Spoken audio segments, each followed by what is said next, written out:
Assalamualaikum warahmatullahi wabarakatuh. Sebelumnya perkenalkan kami dari kelompok 4 mata kuliah Komunikasi Interpersonal. Nah, di sini kami ingin mempresentasikan materi tentang teori komunikasi budaya dan simbolik.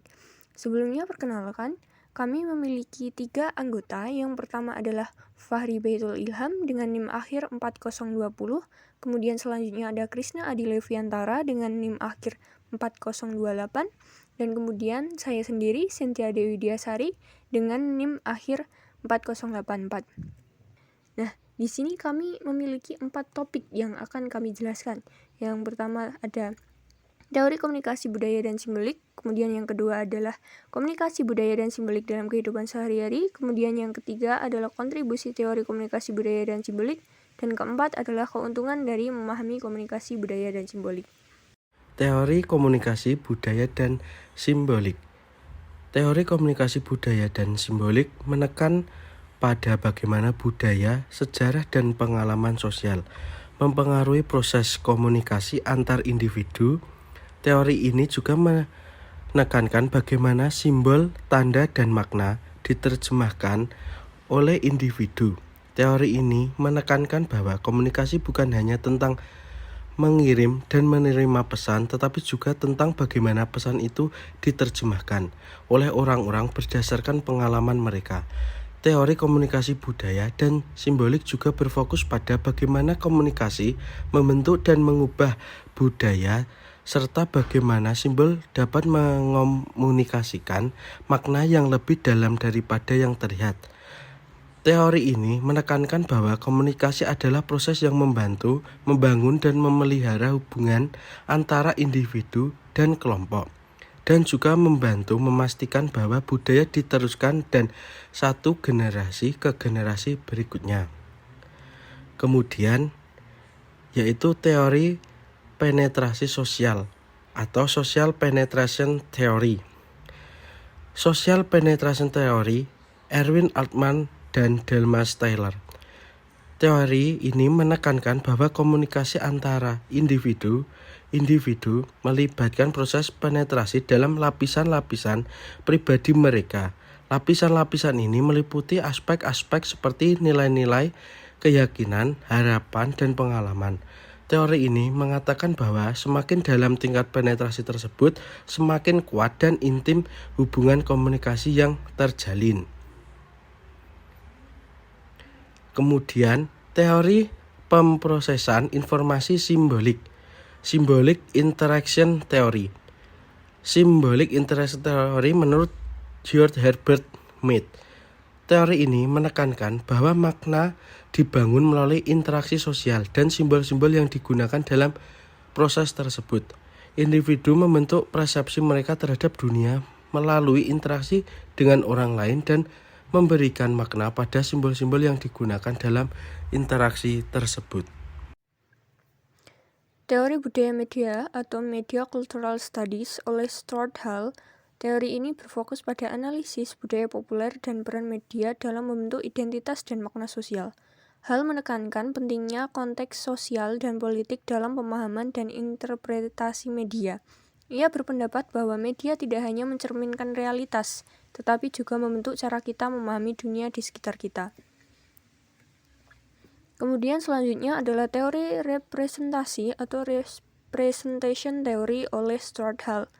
Teori ini berhubungan dengan bagaimana makna dibentuk dalam representasi media. Hall menyatakan bahwa representasi media tidak bersifat objektif, tetapi merupakan konstruksi sosial yang dipengaruhi oleh ideologi, kepentingan politik, dan kekuasaan. Representasi media dapat mempengaruhi cara kita memahami dan membangun pemahaman tentang kelompok, budaya, dan identitas tertentu. Kemudian selanjutnya adalah teori komunikasi antar budaya, atau biasa disebut dengan Intercultural Communication Theory, oleh Edward T. Hall. Teori ini berfokus pada komunikasi antar individu yang berasal dari budaya yang berbeda. Edward T. Hall mengemukakan konsep tingkat konteks budaya atau high context and low context yang mempengaruhi cara komunikasi terjadi antara individu dengan individu dari latar belakang budaya yang berbeda.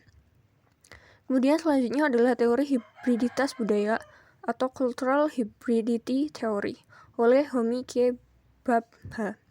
Teori ini mengemukakan bahwa budaya tidak statis atau murni, tetapi dipenuhi dengan campuran dan pertukaran antara berbagai elemen budaya. Bhabha berpendapat bahwa identitas dan budaya tidak bisa dipahami dalam kategori yang tetap atau oposisi yang tegas, melainkan melalui persimpangan dan pertukaran budaya. Komunikasi budaya dan simbolik dalam kehidupan sehari-hari. Komunikasi budaya dan simbolik dapat dilihat di sekitar kita dalam kehidupan sehari-hari. Contohnya, kita dapat melihat bagaimana budaya dapat mempengaruhi cara kita berbicara, berpakaian, dan berkomunikasi dengan orang lain. Kita juga dapat melihat bagaimana simbol dapat mengkomunikasikan makna yang lebih dalam daripada yang terlihat. Komunikasi budaya dan simbolik juga dapat dilihat dalam media. Contohnya, film dan televisi sering menggunakan simbol untuk menyampaikan pesan yang lebih dalam daripada yang terlihat. Media juga dapat menggunakan budaya untuk mengkomunikasikan pesan-pesan tertentu kepada penonton. Kontribusi teori komunikasi budaya dan simbolik. Teori komunikasi budaya dan simbolik telah banyak membantu para peneliti untuk memahami bagaimana budaya, sejarah, dan pengalaman sosial mempengaruhi proses komunikasi antara individu. Teori ini juga membantu para peneliti untuk memahami bagaimana simbol, tanda, dan makna diterjemahkan oleh individu.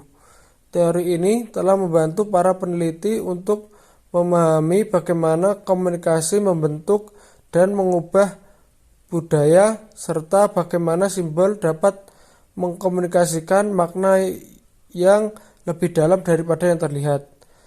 Teori ini juga telah membantu para peneliti untuk memahami bagaimana komunikasi membantu membangun dan memelihara hubungan antara individu dan kelompok.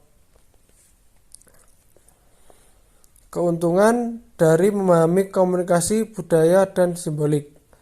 Memahami komunikasi budaya dan simbolik memiliki banyak keuntungan. Ini memungkinkan orang untuk membangun hubungan dengan orang lain yang berbeda budaya. Ini juga membantu orang untuk memahami nilai-nilai dan makna yang terkandung dalam budaya orang lain. Memahami komunikasi budaya dan simbolik juga memungkinkan orang untuk mengkomunikasikan makna yang lebih besar melalui simbol-simbol yang kita gunakan. Ini juga memungkinkan orang untuk memahami nilai-nilai dan makna yang terkandung dalam budaya orang lain. Dengan memahami komunikasi budaya dan simbolik, kita dapat meningkatkan pemahaman kita bagaimana orang lain berpikir dan bertindak. Cukup sekian penjelasan materi dari kelompok kami. Bila ada salah kata maupun ucapan mohon dimaafkan. Wassalamualaikum warahmatullahi wabarakatuh.